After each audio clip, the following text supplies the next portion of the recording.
This is neat. I like it.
We're muted. Ira, we're muted. Now we're not muted. Okay. All right, very good. Thank we are. Yes. Hey, Happy New Year, everyone. Welcome back to, welcome to 2021. Hard to believe we're at the end of the first month, so we're almost 1/12 of our way through that. This was supposed to be our back to normal. And this was supposed to be normal. So hardly from that, looking at the events of this month. But we have a new administration, some very positive things happening, but certainly a lot of challenges that are in front of us. This is our monthly Gordon Report, and we got a really special edition this month, long in the waiting. This is what Ed and I have been talking about. He's been talking about this for quite a while, was the release of his white paper, Job Shock. And we're going to be doing this in segments over the next few months because things are just changing so rapidly. It was tough to stay ahead of it. And again, with new administration, just the world we're living in, the VUCA world, the volatile, uncertain, complex, and ambiguous, things change very fast. So this is a work in progress, and you're going to be participating in that. So Ed, welcome. Happy New Year. Thank you. Happy New Year to you. Yeah, welcome to the Gordon Report, right? Yeah, right.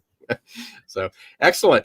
So Ed, let's just dive into that. I know we'll get some more listeners here, and if not, they'll be listening on the replay. But you've been working on Job Shock. This is, I guess, you've been working on this subject forever, and probably Job Shock has been a good title. But talk about what is Job Shock? How did we get here? What was the impetus for writing this? And then let's get into some of the details behind it. So let's start with the beginning. What is Job Shock? Job Shock basically is an update on the job skills disconnect that has been growing over the past 20 years. In fact, you could even say 30 years. In fact, behind me, if you look, you can see Closing the Literacy Gap in American Business, which was 91, the 2010 Meltdown, Future Work, and then the most recent book is Future Jobs. But now the pandemic has accelerated the fourth industrial revolution. Add to that, you have the huge demographic shift that's been going, and you put this all together, and now we are beginning to see the effects of not having enough skilled workers across the world's economy. This is not just a problem in the United States. This is a problem across the entire world. So Ed, you've been talking this for a while. I mean, you and I somewhere met. You've been writing this much longer than I have, but I published my Perfect Labor Storm, in the early, almost 16 years ago, 17 years ago. Hard to think about it, but talking about the Perfect Labor Storm since that long. And so somewhere, I latched onto you, you latched onto me, and we've been following each other. And I don't remember which one of the books, but you had predicted sometimes back what the numbers were going to look like for supply and demand between the number of people that had the jobs to do high skilled labor and vice versa. Right. I did. And we first introduced those numbers in Winning the Global Talent Showdown. And then I updated them in Future Jobs. And now Uh, Today, I'm going to hold those numbers back because we'll be dealing with that in another report coming up later this year. I'll give you the new numbers, and they're not pretty. The difficulty is that since 1990 and even before, we have a general reluctance to accept the fact that we now have an underpowered workforce, meaning the technology has outdistanced the education and training systems, both in institutions and the willingness of business, both large and small, to train. And this is a denial that is across the board. Parents are in denial. They think their children are all right. They're getting a great education. They're coming out of high school ready to go into work or to four-year colleges or get certificates and apprenticeships. And the fact is they're not. And small business owners still think they can poach from others. Big businesses think they can import talent from overseas. And now all of these things have been exaggerated because of the COVID disaster that's hit the economy.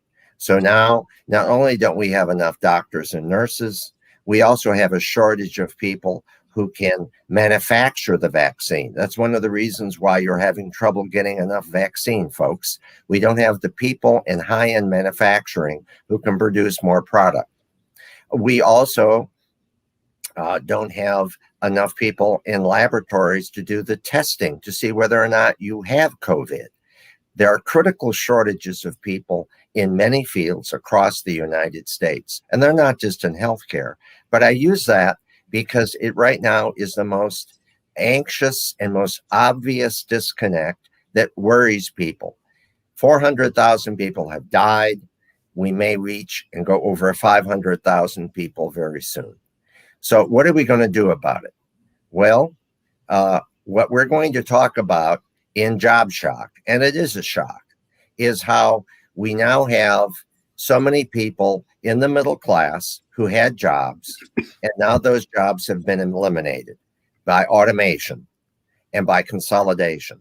And the new jobs that have been created in the fourth industrial revolution require just a higher level of general education plus specialized career skills. And we're talking now about this across the board. This is not something just limited to Microsoft or hospitals or high-tech companies. People are using technologies in ways now to do their jobs. A lot of middle managers have been eliminated. So people have lost their jobs, and many of them have applied for new jobs. And now they find out people won't do job training to help update their skills for those jobs. So they're trying to do 2 or 3 jobs at once, or they've been unemployed for a long time.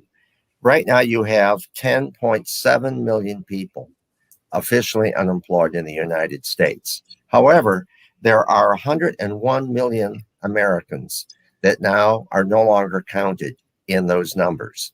Some of them, about half, have retired.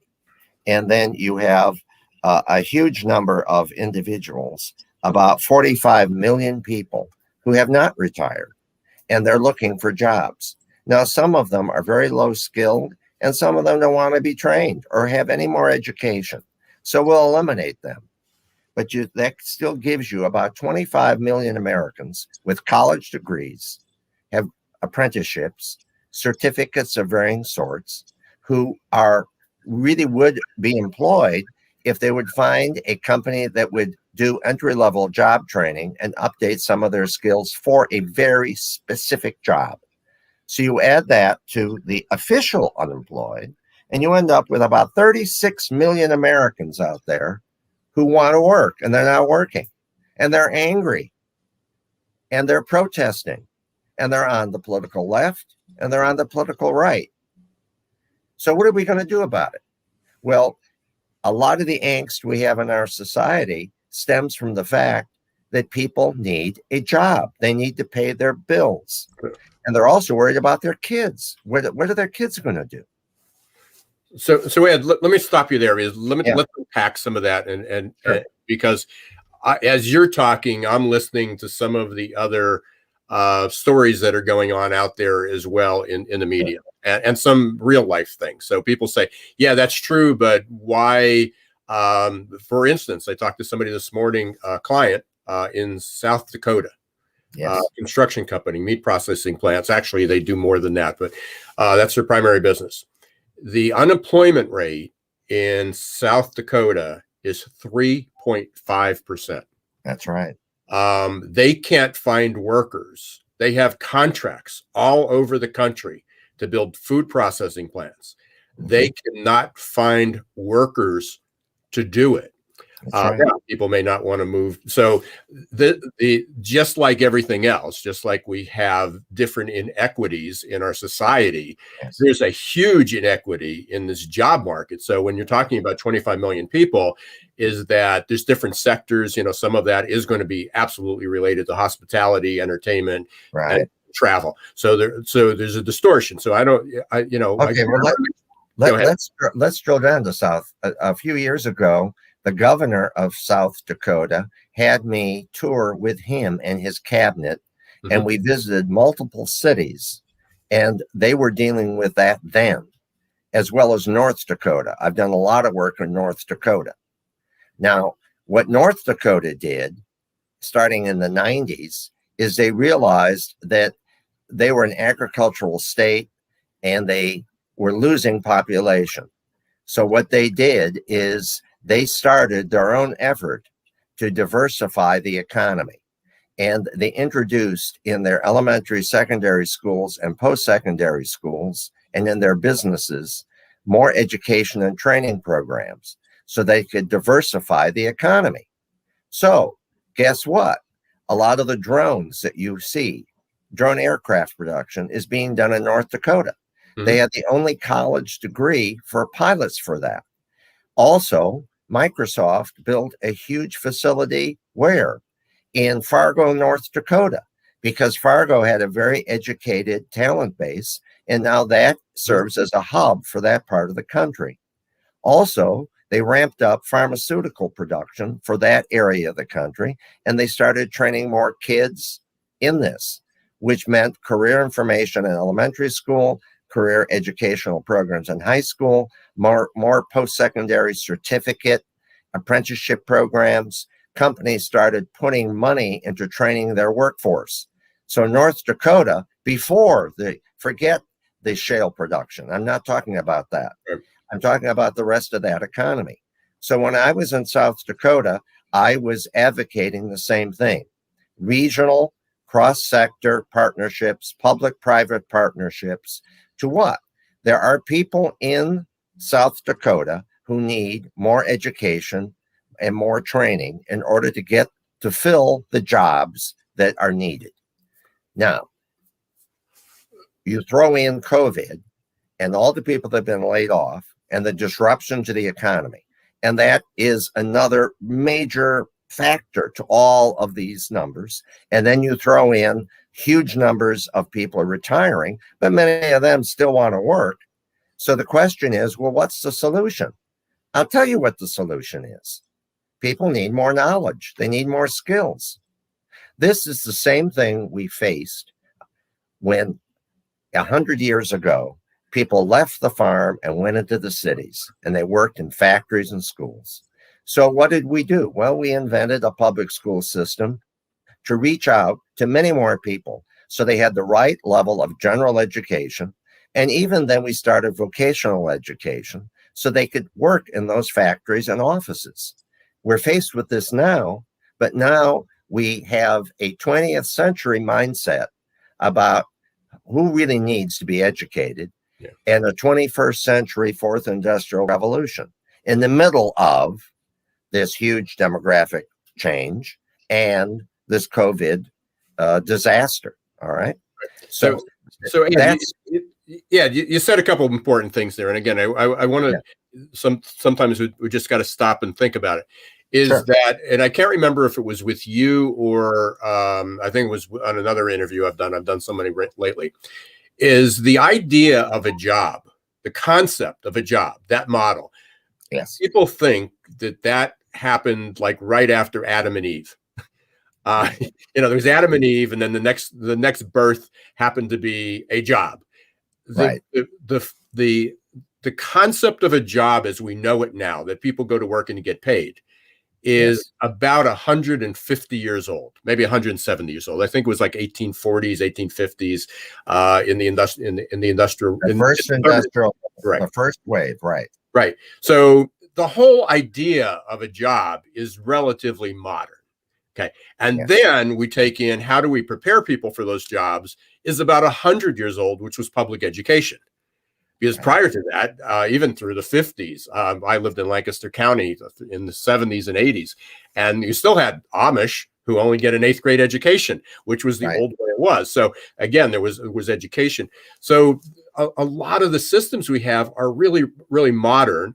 They were built for the first, second, and third industrial revolution, but they're crumbling. They're starting to falter by using the same exact formula to go forward. And I think that's what you're talking about. That's what's creating this job shock. Right. And we're talking about updating the system. Okay. We're not talking about ending it. We're talking about retooling it, upgrading it. When I came out of high school, about a third of Americans needed an advanced post-secondary education, meaning they were going to get a college degree or more, or they were going to become a skilled craft person, become an electrician, a carpenter, a plumber. All right. That was 1970. And then what happened? Well, the computerization, the computers used to be, I remember this, they had a computer center with a raised floor, and they had to air condition these big blue IBM boxes. And then what happened? Well, the operating systems were invented, and then Bill Gates brought out, really, he wasn't the first, but he was the first to popularize PCs. And suddenly the computers moved out of those big operating centers to all over. And they're on shop floors, and they're in homes, and they're in hospitals. And everyone uses, and now there are more advanced technologies. Okay. Now remember, folks, these are tools. The technologies don't think. They are tools to use to increase individual job productivity. All right. And it's the brain behind the technology that matters. Now, it's true. We've eliminated a lot of low-skill jobs that can be done by robotics of some sort. It's true. We've wiped out a lot of supervisory and management jobs now because of technology. But what that has done is the jobs we are creating, which in many ways equal the jobs that we've lost, require now more general education, more ability to comprehend the written word and numbers and thinking and problem solving skills than the old jobs.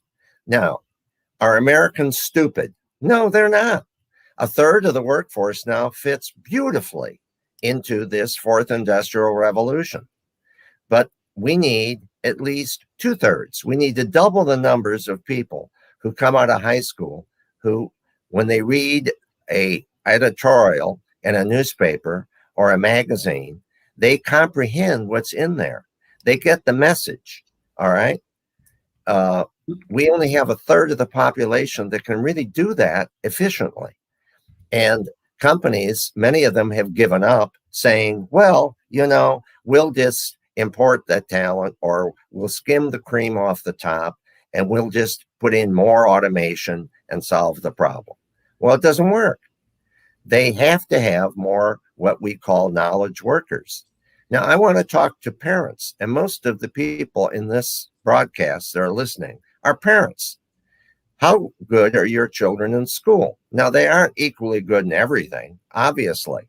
I wasn't, but I came out of high school reading around the 12th grade level and doing math at that level. Oh boy, you must be a genius. No, I'm not. I work very hard at what I do. And now that's the general education That's the foundation upon which all jobs are being built worldwide. So the number of low skill, high pay, or medium pay jobs are being lost and being replaced now by this new fourth industrial revolution. And they're being replaced by jobs where we need that kind of foundation so that kids can go and get a certificate or a 2-year degree or go into an apprenticeship program. And half of all the jobs, and we emphasize this in the first part of Job Shock, half of all the jobs that we're creating out there right now do not require a 4-year college degree to get a good paying job with benefits. Half, 50%. And we'll go into more detail on that as we go through Job Shock. So you don't have to get a 4-year college degree to be part of the middle class. That is a lie. It is a propaganda that has been forced down our throats for decades. And I'm tired of it. And as a result, too many kids go and try to get that degree and don't finish it. And then they end up with very little. So anyway, what I'm saying to you right now is a parent should be concerned about their kids' general education and how well they're doing in school and make that really a much higher priority. You don't want them to be an intellectual. That's not my point. But they need to be able to read and write, and they need to be able to do math if they're going to get a decent job. And parents need to insist that local schools provide that for every kid, or they won't have a good job in the future. And as things are going right now, by 2030, unless we can fill the over 10 million vacant jobs right now in this country, what we're going to see happen is companies are going to leave the United States, and or foreign companies will come and buy up ours and move them to other countries that have a better educated workforce. You know, in 1970, we had the best educated workforce in the world. What Ira just said a minute ago, we were the first country between 1890 and 1920 to create public education for everybody. No one had ever done that before. But because we were really an entrepreneurial society and a republic, we tried to do that. Now, we didn't do a perfect job. A lot of minorities didn't get a good education. Even today, many of them don't get a good education. Women didn't go to high school until 1920. But as the 20th century went further along, more and more people did. Look at the GI Bill after World War II. Many of the engineers, doctors, and others were created because of that GI Bill. In fact, most of the money was spent on technical, non-college education and training, not 4-year degrees. But the middle class was created. I'm an example. My dad was a carpenter. My mother's a secretary. I was the first person in my family ever to get a college degree. So that's great. That's fine. But not everyone needs that college degree to fulfill what interest them, what aptitude, and et cetera. So during these broadcasts over the next few months, we'll talk about how the world of work has changed. We'll talk about the consequences of that and how you as a parent or as a small business owner, and also, you guys out there that are in big companies and are workforce people, we're going to talk to you too. But the fact is, the solution is regional, and we need to get all hands on deck. As Ira wrote in one of his books, the train has left the station, folks. It's going down the tracks. And right now, we need to mobilize parents, small business owners, and leaders, enlightened leaders in communities, to change our jobs culture and change the way in which we prepare students, and then update workers for careers so that companies don't feel, well, they can just change their workforces over and over again. There's plenty of talent out there. They don't need to train anymore. Sorry, it's just the opposite. And yet, We're not getting that message. We're not investing in the future of our country. And what we need now is to remember, this is a republic. The republic was founded on the concept that free citizens would have a good education so that they could choose leadership and they can make a decent living, the pursuit of happiness. That is only going to happen if your children and if you workers receive the education and training and skills that you need. You look at the books behind me. I've been writing about this and working with large corporations, 38 states, many foreign countries on this issue since the 1990s. And we've made progress, but not enough. A lot of the anger out there right now, the looking for easy solutions, searching for scapegoats, a large part, not all, is because we have now an undereducated, underskilled workforce, and we have too few students coming out of high school prepared for the fourth industrial revolution and its jobs. Politicians don't want to say this to you. Unions, many of them don't want to tell you this. Many educators don't. They want to defend the turf.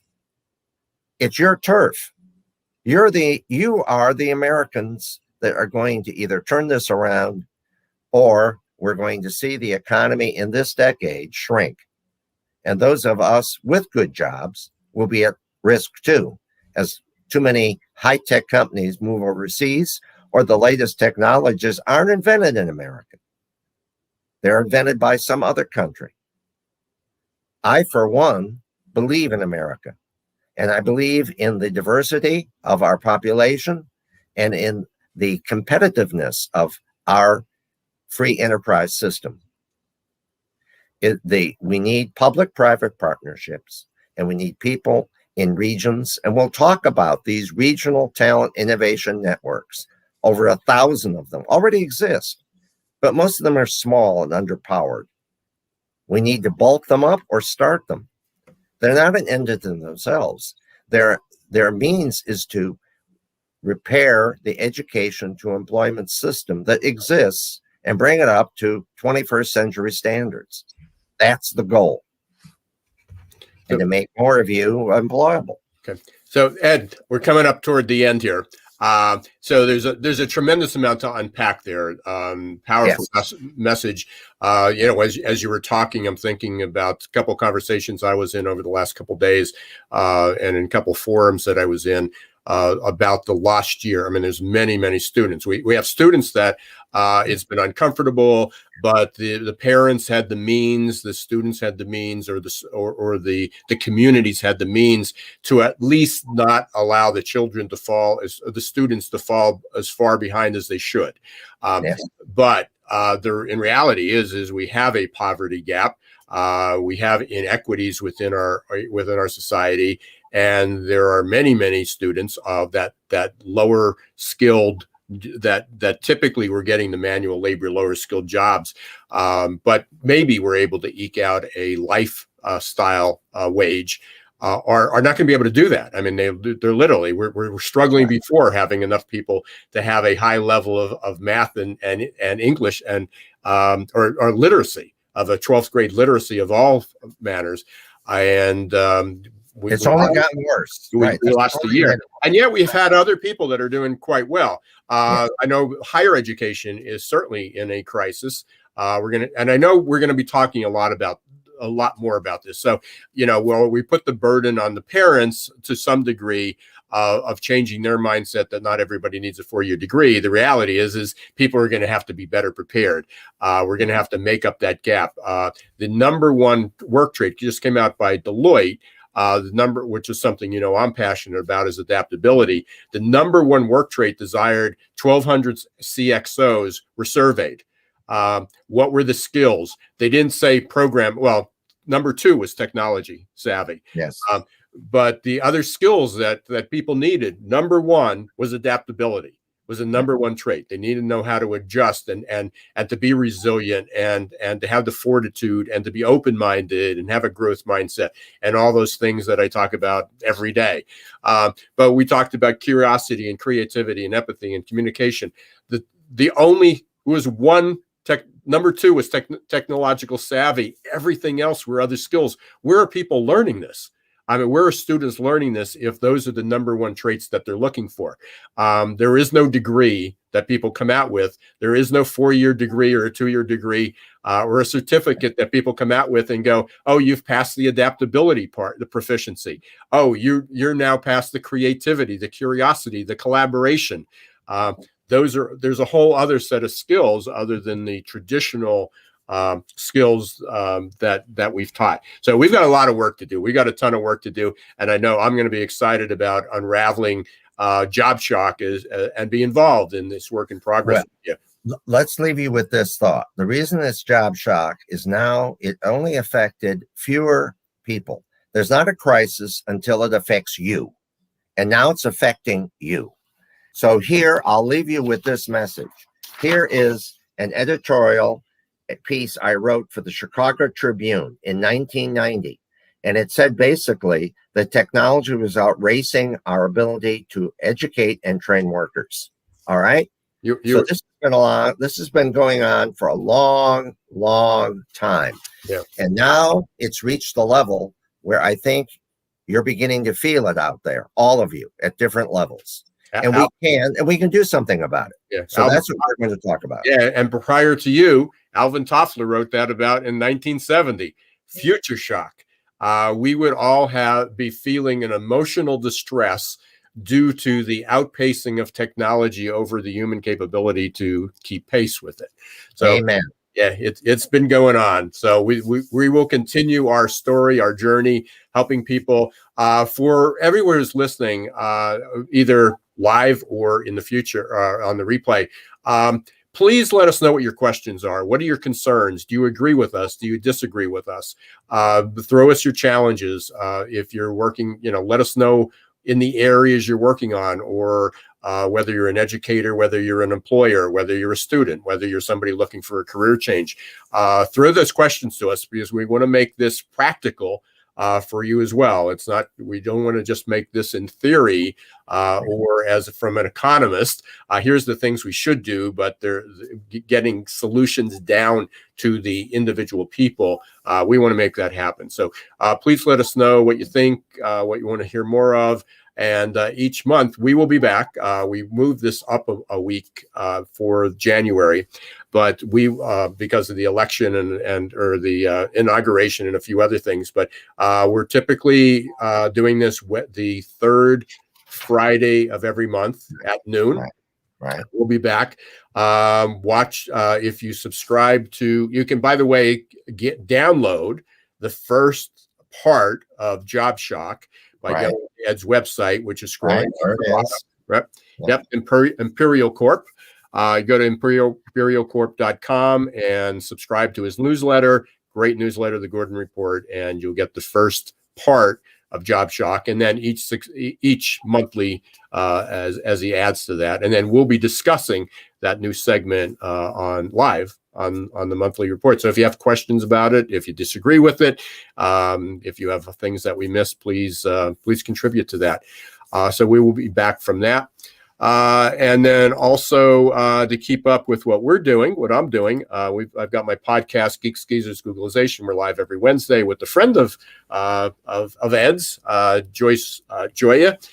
So we've been doing that. And last week we talked about employee experience. Next week we're talking about candidate experience. So a little bit more on the HR side, but what companies need to do to be able to retain people and attract the talent that they need, because they're going to be scarce. The good talent is going to be more scarce than ever. Yes. So there is going to be a talent war, by which we've talked about by many different names, the perfect labor storm, or whatever we want to call it, the employment meltdown. I wrote a book called Skill Wars in 2000. Well, we're there. Yeah, no, absolutely. So we've got a lot of background, and we can say, hey, we predicted it, but now we've got to figure out how to help people get out of it. So again, I want to thank everybody. Don't want to keep anybody much longer. Thanks, everyone. Please stay safe. We're not out of the woods yet. We're far from it. So despite hopefully you can get your vaccination soon over the next few months, but please still continue to wear the masks, keep your distance, please act safely. We want to be able to turn this thing around, and hopefully by listening to this and following us by 2022, we'll be able to somewhat we won't get back to a normal. We're going to grow into a new normal. And we're going to get better. That's what we're going to do. We're going to grow stronger. Yeah. I mean, as we talk about, I've been talking about the 4 stages of adaptability. You can collapse, you can cope, you can grow, or you can thrive. Our goal is to help people thrive. Amen. We'll stop right there. Thank you, everyone. Please have a great weekend. If you're watching this, or again, please stay safe. And as I close all my broadcasts, don't let the shift hit your plans.